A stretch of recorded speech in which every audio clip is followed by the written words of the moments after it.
so I took a year off and did put it all in. Thank goodness I got a very accurate memory about most things. And anything that I did, I was finding stuff that looked right to me. The fans now know exactly what it was. I was able to say what I put together from the fans, from their own kind of research. And what do you got in that box over there? Is that a lightsaber? What is that? Well, the Graflex themselves, when you're talking about what it was, this is the Graflex company. They took the original and they made 10. So that's exactly Luke's. And so that you can see. All this time we've been talking, you had that sitting right next to you? Well, I knew you'd get excited, so.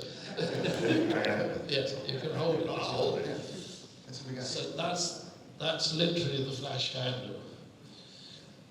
And is this as close to the original That's exactly. as you can possibly get? So this is what it felt like? Yeah, exactly. It's weighty. It had batteries inside to power the units.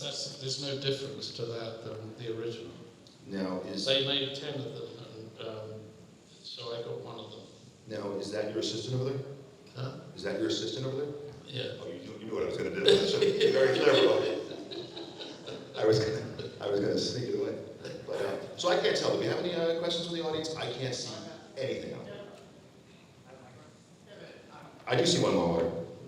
I think I see it. Did I see it over there? Oh, mic off. Here we go. All right, I got volume. Stand up, please. Can you talk a little bit about your short film with Empire Strikes Back? Is it called Black Knight or something? It's a wonderful short film.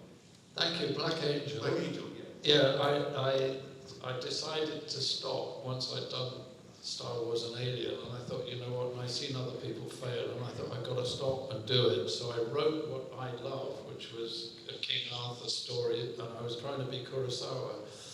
And George hated the short film, because in those days there's no commercials, no ads, no trailers. They had a program which was a 25 to 30 minute short film and the main film. And Fox put some story about policemen going on holiday with Star Wars, and George got really upset and said, "You're antagonizing my audience, it doesn't fit." And there was a grant from the British government for first-time filmmakers of £25,000 if a producer would guarantee it would go out with the main film. I didn't know any of this. I'd written it. I was at film school trying to get it made and broke completely. And by chance, I went to watch the sound mix of Alien because it was the world's best in England where it was being done. And the head of Fox was there, asked me what I was doing. I said I'd written it. He said, "Do you mind if I send it to George?" So he read it, and I said, "No, I don't mind." I mean, there was nothing to do with me. It wasn't a link.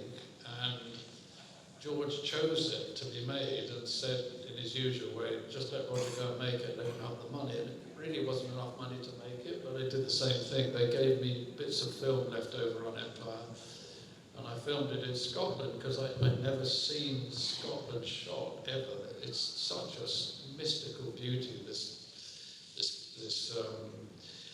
especially in the Highlands and everything. So I did that the same that Kurosawa, who really was a huge influence on George. He always used Mount Fuji. I used Scotland to tell the story. And it went out with Empire, and I got so many letters from people, and then the negatives got lost. George's went missing, mine went missing, there was none left, and then it got found in Universal Studios about 15 years ago. And I was offered by a company who restored Star Wars because they'd read about it.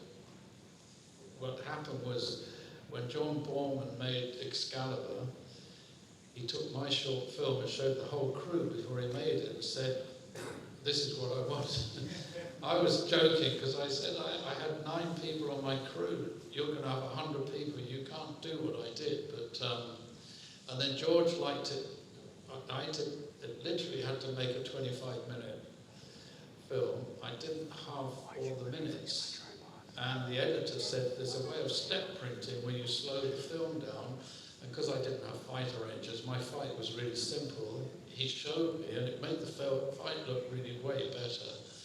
George liked it so much that he step printed the Yoda fight in Empire, he went back and redid it based on that. So now, I think, 40 years later, I'm in the process of putting together the feature film, which will be Black Angel, but the original story that actually was set in the deserts before I went in the Scotland part of it.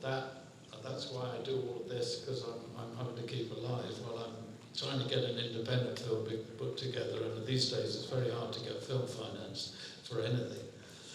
So that's the story of Black Angel. That's a great question. Longmire, do we have any more out there from the audience? Let's see if we have any questions. They're shy during the They're first shy, it's early in the day, that's okay. We're getting close, so if you need a...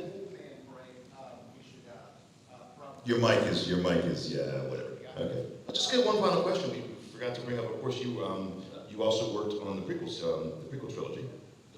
The prequel trilogy, so Phantom Menace. Yes, I was, then George asked me, when he was doing Phantom Menace, again, it was still tightly controlled by George, and with a budget that was only $110 million. And just to give you the difference, Gary first put it out to, not Gary, Rick McCullum put it out to all the studios, said, could you budget this script, because we may have to work in America. 400 million was each budget, so they're very tightly made. They asked me to go and see them, and I just went to have a look at what they were doing, and then I kind of said, because I love that world, I said, what are you doing about second unit? And Rick McCullum said, oh, we don't need one this time, we'll do it all ourselves. And I thought, you're in denial. Yeah, I was going to say, how's that possible? And they'd allowed only 12 weeks to shoot, because George doesn't that much like shooting, and he had to get back because of the effects to really push all that side of it. And then I just said to Rick, put my name down in case. I got the call that said, can you run up here to Leavesden? And I ran up there, and they said, were you serious? And I said, yeah, I'm very serious, it's Star Wars, you know. And so they gave me 5 minutes to decide if I would do it or not. And I had other stuff to do, but I managed to quickly arrange it there and then, and they said, fine, come with us. And I already had an assistant and an office, and it was all set up in the first meeting. I walked straight into it.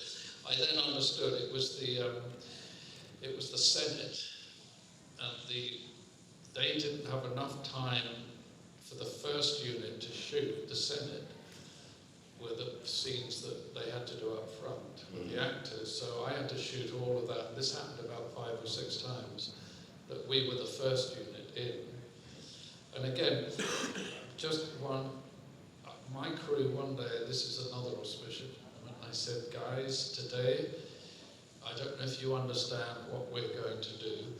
And I got to shoot the meeting between stripped down C-3PO, as Anakin made him, and R2-D2. Okay, So, and that line, which is, you hear the beeps, and then C-3PO says, what do you mean naked? Carrie Fisher wrote that line. All right. Yeah. That's any other scenes you filmed in the Phantom Menace? I shot half. I shot so much of Darth Maul's fights with you. That's what I was good. That's what I was good. It was just like, I was in heaven, you can imagine. I mean, just doing stuff like that. We did a lot. I shot with Natalie Portman. I shot with Liam Neeson. All of them. And literally, George said afterwards, he said, really, you shot half the film for me. One moment that right out in the desert, there's the moment where Darth Maul, there was a fight, they cut, but he actually leapt off when he's fighting Qui-Gon, and he has to leap off the landing platform and stick it in the desert, and it's an epic shot. There's the sunset behind. I had to do that shot, and there was a huge fight erupting because Annie Leibovitz was there wanting to shoot that for the cover of Vanity Fair. And I said, I'm sorry, we're making the movie, I've got to take precedence, but I said, I will do a deal with you, because Ray Puck was phenomenal. He wasn't the stuntman, he was Darth Maul, but he did stunts that the other professionals couldn't do.